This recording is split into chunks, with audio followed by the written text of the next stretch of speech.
I want to talk about what transpired in Omaha in May because that was historic and exciting. But you were born, first of all, let's tell the story. Well, yeah. You were born, you were raised. I told you I was minding my own business minding in your heaven. own business when the angel Then all of a sudden this boom was the you gotta be born sign. Okay? And next thing I knew, for 9 months, I was swimming around, where am I going? And then boom, I'm in the world, and it has been a joy ride since that day for 71 years. Okay, so as Cathy just referenced, we were in Omaha, Nebraska in May, just recently, where she now has not a street, but a boulevard, Cathy Hughes Boulevard, in her hometown of Omaha, Nebraska. It was an exciting dedication because we know that most cities have an MLK, right? MLK, most American cities. But how many streets named after a black woman, dead or alive, do you personally know of? Well, I know of one, Cathy Hughes Boulevard in Omaha, Nebraska. So one of the things, I've been to Omaha several times with Cathy. She was inducted into the Omaha, Nebraska Hall of Fame, Broadcasters Hall of Fame, some years ago. And then this last trip, and what I learned from people who grew up with her childhood friends who knew her, because we had a roast, and I hosted the roast. Tales of a boss, even in childhood. Tales of the person who was defining the direction of the social activities, of the friends, of the getting in trouble, of the where we going, how we dressing, what we doing. This one right here. So her leadership obviously manifested at a very young age. But as Cathy just delineated, her mama a boss, her daddy a boss. He was the first African American to graduate from the University of Creighton University. And her father was an accountant who had an accounting firm that serviced the African American businesses. Cathy, as a child, worked in her father's firm. How old were you? Probably maybe 10. So you became familiar with numbers, mathematics at a very young age. Yeah. How has that served you in your career? Oh, that's been very important. Back in those days, how many of you all remember when you could file your income tax on a card? Your income taxes were called, it was called the short form. And my father taught me, I was no more than 10, 11 years old, how to fill out the short form. And we charged $10 for the short form because all the short form listed was your income. Do you have any deductions? Most people said no, or they put a figure in, and back then they didn't check. You could put a figure in, okay, and then you filed the card. And my father let me keep $5 of the $10 for filling out the card. And it's interesting because well before these tax services, anybody could have filled out the form themselves, but they felt better, even though it was my signature on it because I filled out the form. We had the stamp of Woods Accounting Service, and they just felt more comfortable, I guess, that if someone, at $10 even back then was, like reasonable to get the form filled out. Long story short, I would stop people on the street and say, have you filed your tax returns yet? Have you filed? And I wanted to fill out the card. And they're like, no, it's too much. I'm like, no, come to Woods Accounting and we'll show you. I think this story is very important because when you start children, those of you, how many of you in the audience are actually entrepreneurs, or how many of you are here visiting? Bring your children to work. Don't give them a choice. All right?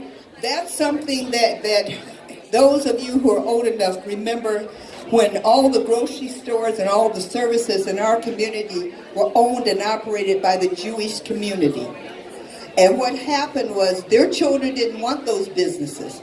And most of those businesses, unfortunately for us as entrepreneurs, because some of us had opportunities to buy them, but we didn't support them.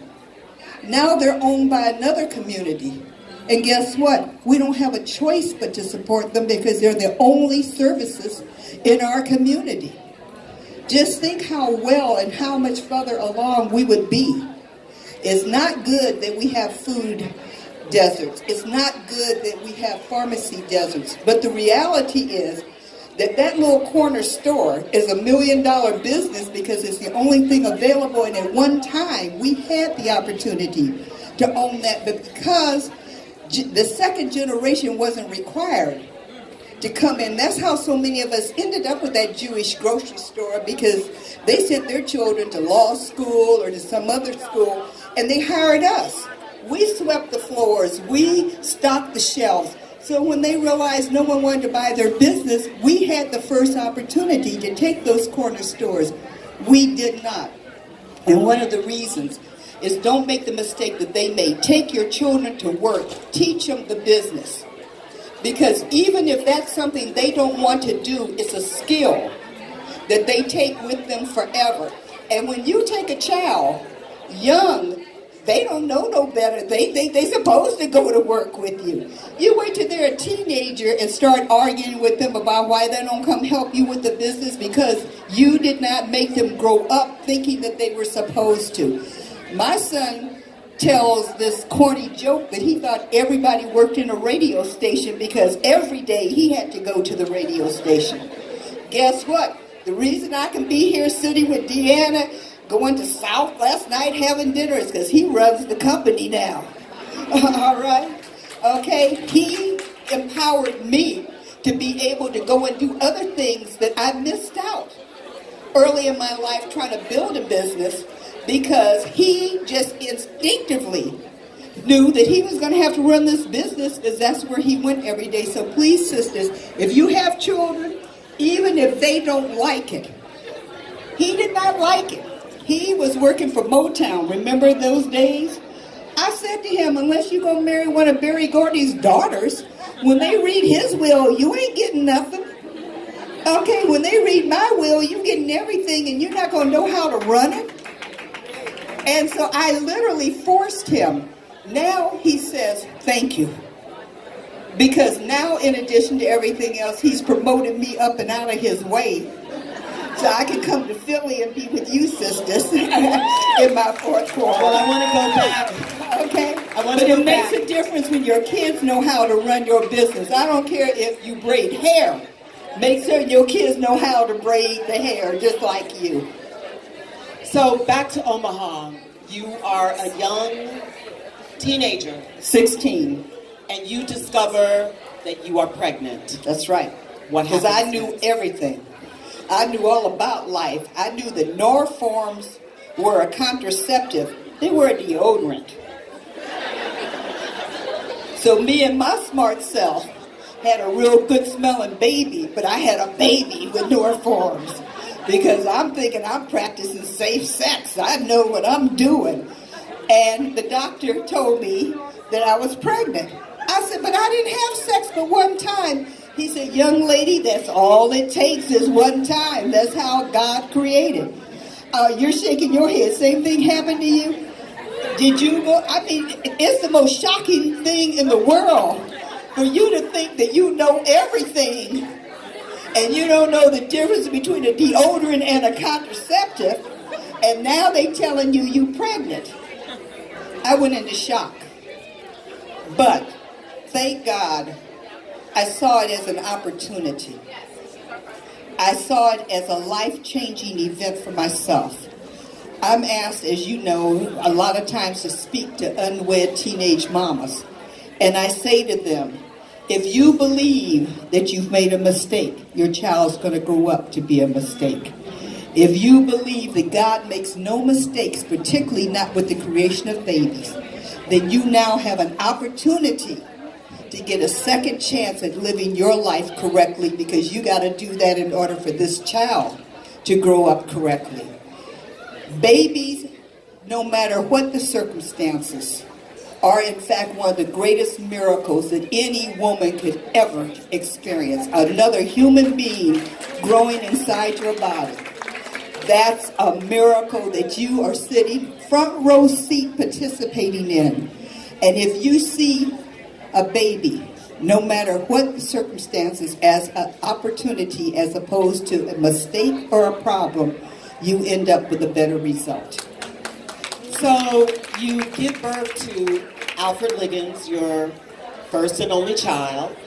Oh yeah, once I found out about the difference between deodorants and contraceptives, I tried not to make the same mistake twice. That don't look too good on your intelligence. Needless to say, your mama wasn't too happy with you. Oh no, she put me out. Okay, so what happened then? I went out on my own and decided that I had to really make something of myself, because even back then, young baby boys, black baby boys, were statistics. And I did not want him to be a statistic. I did not feel that my dumbness should penalize him for being alive. And that was my motivation. And because I accepted him as my family, is why I'm able to accept you as my sister. I'm able to accept all of you as my extended family. My employees, I don't call employees, they're family members. I feel that way because that was the blessing and the opportunity when that child became my number one priority. The best part is I had to think about somebody more important than myself. And when you're a teenager, ain't nothing more important than yourself.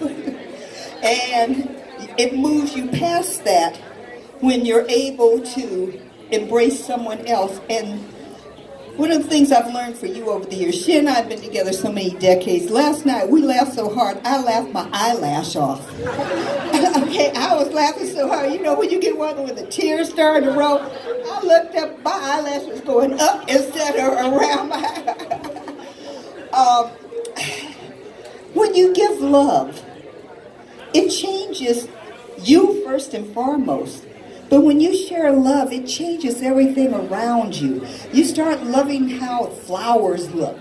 You start being sensitive to aromas. You start being able to really feel people.